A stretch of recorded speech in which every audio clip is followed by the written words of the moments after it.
পদ্মা সেতু নির্মাণের জন্য নেয়া ঋণের সপ্তম ও অষ্টম কিস্তির মোট ৩১৪ কোটি ৬৪ লাখ টাকার চেক হস্তান্তর করেছে সেতু কর্তৃপক্ষ। প্রধানমন্ত্রী শেখ হাসিনার উপস্থিতিতে সড়ক পরিবহন ও সেতুমন্ত্রী ওবায়দুল কাদের এই চেক অর্থ সচিবের কাছে হস্তান্তর করেন। পদ্মা সেতু নির্মাণের জন্য সরকারের অর্থ বিভাগ ৩২,৬০৫ কোটি টাকা সেতু বিভাগকে ঋণ হিসেবে দেয়। পদ্মা সেতু চালু হওয়ার পর এই পর্যন্ত ৮ কিস্তিতে সরকারকে ১,২৬২ কোটি ৬৬ লাখ টাকা পরিশোধ করেছে সেতু কর্তৃপক্ষ। এই সময় পদ্মা সেতু থেকে ১,৬৫৩ কোটি ৭১ লাখ টাকা টোল আদায় করা হয়েছে এবং তা থেকে ভ্যাট হিসেবে ২২৪ কোটি টাকা সরকারকে রাজস্বও দেওয়া হয়েছে।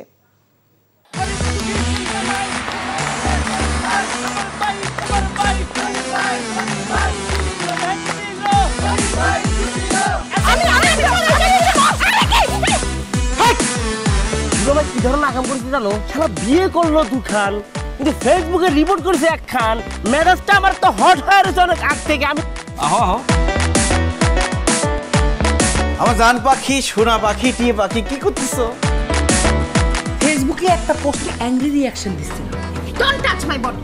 বড় বউয়ের প্রতি অনেক কি বেশি না মায়া মহব্বত। যাও তারে গিয়ে দেখাও, আমার কাছে আইছো কেলা? প্রথমে আমার ঘরে না এসে আমার চোখের সামনে দিয়ে গট গট করে ছোট বউয়ের রুমের মধ্যে চলে যাও কোন সাহসে? আমি ভাবছিলাম তুমি বড় বউ বড় বইনের মতো থাকবা, কিন্তু তুমি বাইরে হচ্ছ আস্তে একটা ডাইনি বুড়ি। আমি সাক্ষাৎ ডাইনি আর তুমি সোনার ময়না পাখি। চুপ করো।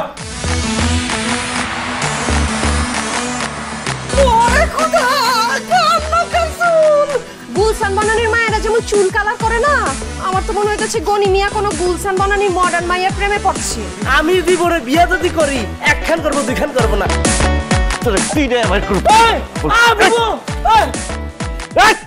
কি করছো? আরে বাইরে করতে বাইরো, যা কইছি শুনো, গড়তে বাইরো। তুমি কি করতেছো? কোথায় যাচ্ছ স্বামী আমার?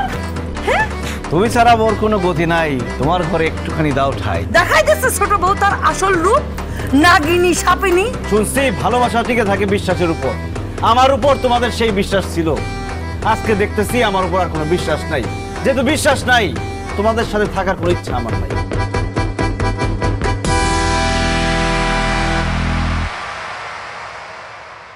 এখন জন্ম সনদ দিয়ে খোলো বিকাশ স্টুডেন্ট অ্যাকাউন্ট। নিজের বিকাশ নিজে কর।